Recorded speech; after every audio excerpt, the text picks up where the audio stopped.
sampai pelajaran berapa waktu? Dari sisi yang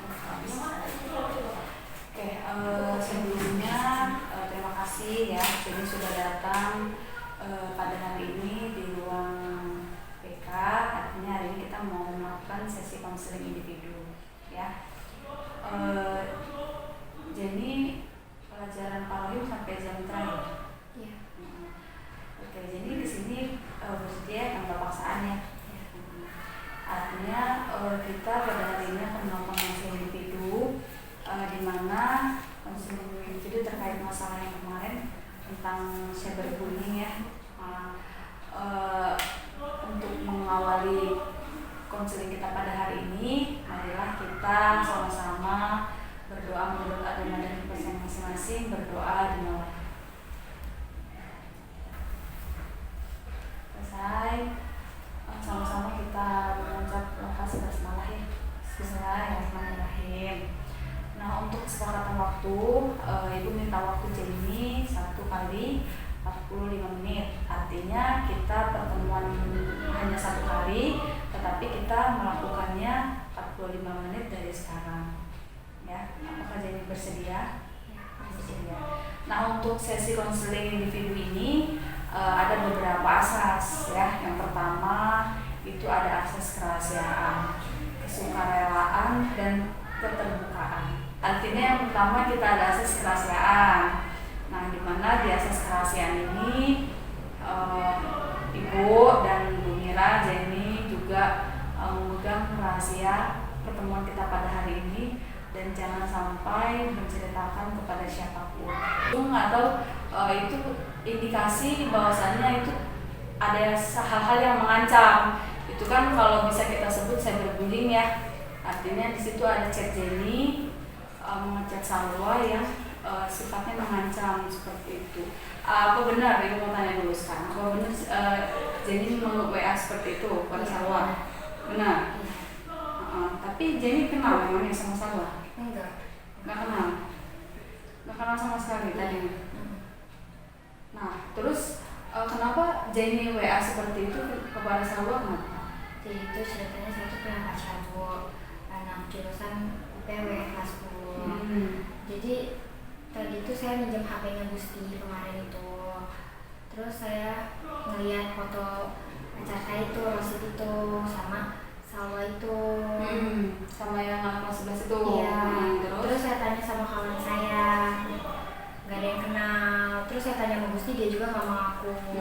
Terus kamu bisa WA dia itu gimana ceritanya? Iya, saya minta WA-nya dari kawannya, karena juga dia di kelas nggak disuka sama satu kelasnya. Nah, Ibu, ini kan screenshotan WA-nya kan memang dikirim sama orang tuanya si Salwa. Tapi Ibu mau dengar dari kamu, ya. Artinya apa saja yang sudah kamu WA yang menuju kepada pengancaman seperti itu kepada Salwa, itu apa yang kamu WA ke Salwa? Jadi saya minta ketemuan, terus saya kata, Kamu minta ketemuan di sekolah apa di luar? di sekolah sama di luar, tapi dia nggak mau. Terus saya ngatain dia gatel sama cowok orang gitu. Terus apa lagi? Ya diajak ketemuan tapi dia nggak mau. Dia nggak mau. Nah, kamu tahu nggak Salwa ini beberapa hari ini udah nggak masuk sekolah? Kamu tahu nggak? Nggak tahu. Terus terakhir kamu WA dia kapan? Dua hari yang lalu sih. 2 hari yang lalu. Iya. Nah, ini ibunya kan beberapa hari ini kan curiga sama si Salwa. Kenapa anaknya ketakutan di rumah? Dia ini ketakutan mana? Artinya dia ini makan nggak mau, tidur dia nggak nyenyak ya. Nah, jadi ibunya ini curiga ada apa? Karena dia nggak mau sekolah, dipaksa mau sekolah, dia mau pindah aja. Artinya kan memang ada masalah di sekolahnya. Makanya ibunya ngecek HP-nya, ternyata ada chatnya seperti itu. Kita tentang dulu ya bahaya cyberbullying. Biar kamu juga tahu ya, ini dari kejadian ini jangan sampai mengulangi lagi. Apa itu cyberbullying?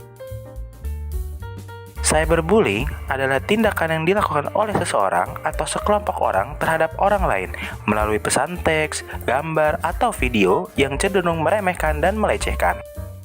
Cyberbullying sering terjadi di platform sosial media seperti Facebook, Instagram, dan Twitter, dan platform sosial media yang dimana orang lain dapat bertukar informasi satu sama lain. Kasus yang pernah terjadi dalam hal cyberbullying yang pertama yaitu yang menimpa member girl band JKT48, Seni, pada tahun 2021 silam.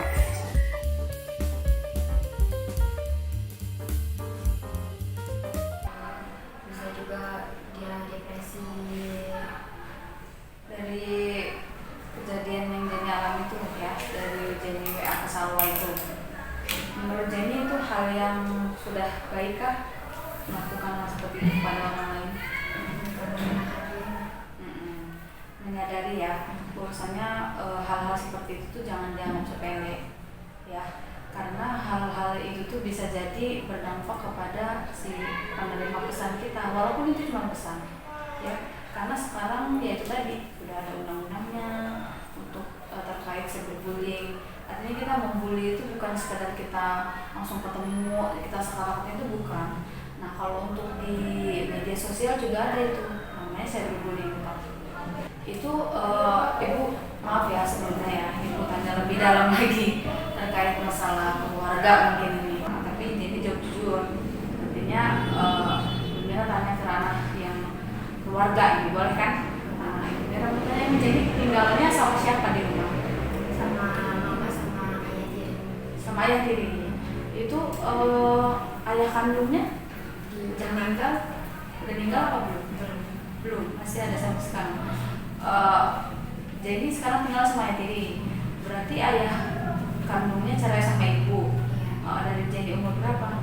Dari TK 2010 gitu. 2010 dari Jenny TK yang mau dicerai. Dulu Jenny sama ayah, Jenny tahu nggak kenapa ayah sama ibu Jenny cerai? Tahu karena mama suka ngakasarin, kate-kate, terus suka nggak nafkahin. Itu Jenny masih ingat kejadian masih ingat sampai sekarang, masih terekam di memori masih. Karena waktu itu pernah ayah Jenny yang di Jakarta itu pengen ngambil Jenny, cuman nggak dibolehin gitu. Kapan itu? Waktu 2018 itu sempat ke Lampung, sempat nyari mama. Terus? Cuman kata ayah udah kasihin aja, katanya anak gaulnya juga, katanya nyusahin. Ngomongin siapa? Ngomongin Jenny. Kok ayahnya ngomong kayak gitu? Memang dia melakukan apa? Nggak tahu sih.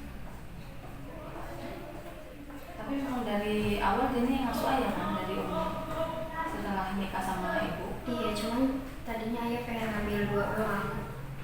Jadi mau dibiarin aja sama ayah. Memang dia nunggu. Iya. Tahu nggak? Jadi pernah tanya nggak sama ibu kenapa bisa ayah seperti itu? Apa Jenny-nya yang mungkin nakal. apa gitu, apa enggak? Iya, ya wajar sih, cuman kayak omongannya nggak wajar gitu buat anak seumuran Jenny kan. Tapi Jenny masih sakit hati ayahnya ngomong gitu sampai sekarang.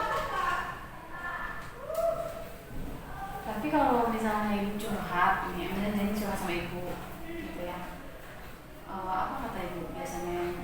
Kalau Jenny ngeluh nih, si Jenny beberapa ini curhat apa sama ibu ngeluh? Nggak pernah ngobrol sih. Nggak ngobrol.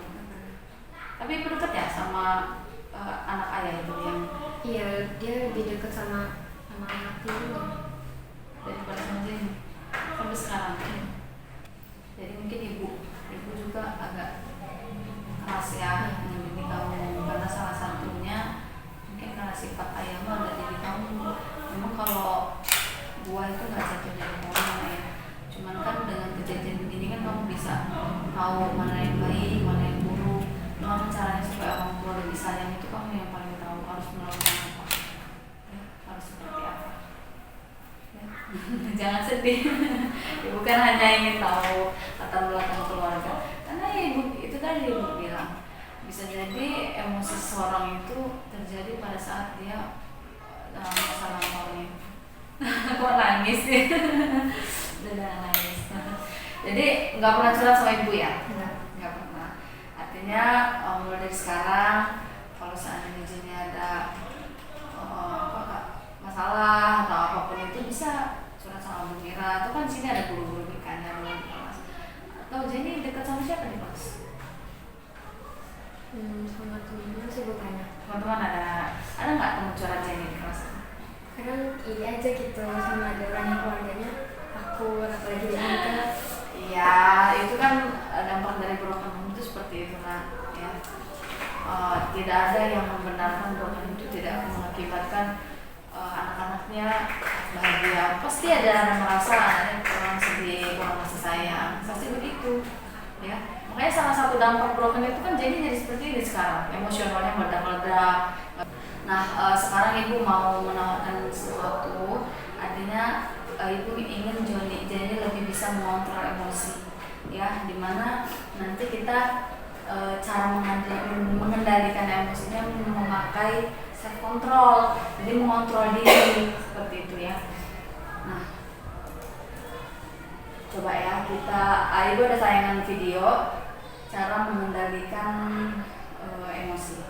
Assalamualaikum warahmatullahi wabarakatuh. Bagaimana kabar kalian hari ini? Semoga semuanya dalam keadaan sehat ya.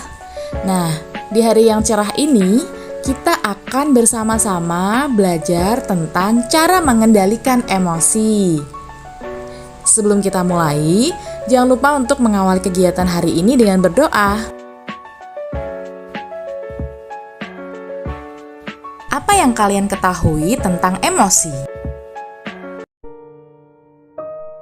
Kita semua pasti pernah mengalami yang namanya perasaan marah, perasaan senang, atau perasaan sedih. Perasaan-perasaan ini yang disebut dengan emosi. Emosi merupakan gambaran dari perasaan manusia ketika menghadapi berbagai situasi dan kondisi yang berbeda-beda. Lalu, apa manfaat emosi dalam kehidupan manusia? Emosi sangat bermanfaat bagi Oke, itu tadi beberapa cara untuk mengendalikan emosi diri. Artinya bisa diingat salah satunya ya, yang paling ibu tekankan yaitu gimana caranya supaya dia memperbaiki sholat sekarang ya. Kalau memang ada masalah, nah lebih tepatnya itu kita berserah kepada yang di atas, nah ini Islam kan, nah nantinya lebih terjaga rahasianya. Kalau seandainya Jenny ada masalah atau ingin mengeluh, ingin mengadu, itu lebih tepatnya pada saat Jenny berdoa itu bisa mendoakan aku juga gimana caranya supaya lembut hatinya untuk menyayangi Jenny, walaupun ayah Jenny itu gimana caranya supaya nggak sering marah-marah, tapi Jenny juga merubah perilaku mungkin, atau gimana caranya supaya Jenny lebih disayang orang tua, pasti Jenny tahu. Nah, mungkin dari kita udah di sesi konseling akhir, artinya terima kasih Jenny sudah secara terbuka menceritakan segala sesuatu dari keluarga tadi, masalah ya. Mungkin ada pesan atau pesan yang ingin Jenny sampaikan sebelum kita mengakhiri pertemuan kita pada hari ini. Kalau misalnya ada sakit lagi, dihadapinya dengan cara baik, cara keluargaan, gitu ya. Untuk pesannya di sesi konseling kita ini, jadi merasakan apa setelah melakukan konseling sama ibu? kalau aja gitu udah cerita semuanya, kan belum pernah cerita sampai sedalam ini sama. Artinya memang orang lain nggak pernah ceritain masalah keluarga ya, baru mengira. Oke, itu tadi artinya makanya Bu Mira nanya, pasti ada hal yang membuat Jenny seperti ini. Bu Mira nggak pernah nyalahin seorang ketika orang berbuat salah. Bu Mira pasti tanya latar belakang keluarganya seperti apa, karena bisa jadi itu yang menjadi penyebab utama mereka melakukan sesuatu yang menurut ibu itu nggak benar. Gitu aja ya, terima kasih sudah melakukan konseling sama ibu. Harapan ibu tidak banyak, yang penting jadi rajin sholat ya, agar hatinya tenang enak ya. Terus nanti diselesaikan sama sholat, nanti bareng-bareng kita di rumah kita sama orang tua kita ya. Mungkin waktu kita sudah pasti ya, udah 25 menit ini. Mungkin kita bisa mengucap lafaz hamdalah menit. Sebelumnya ibu kita berdoa dulu menurut agama dan kita masing-masing, berdoa dulu. Selesai itu ya nak ya. Kalau ada apa-apa cerita sama ibu ya yang dipenuhi sendiri ya, takutnya nanti emosi Tommy berubah lagi kayak kemarin. Dan mungkin gitu aja, makasih banyak. Nanti ngisi lembar LKPD ya, nanti Bu kasih lembar dan gitu aja. Kasih ya.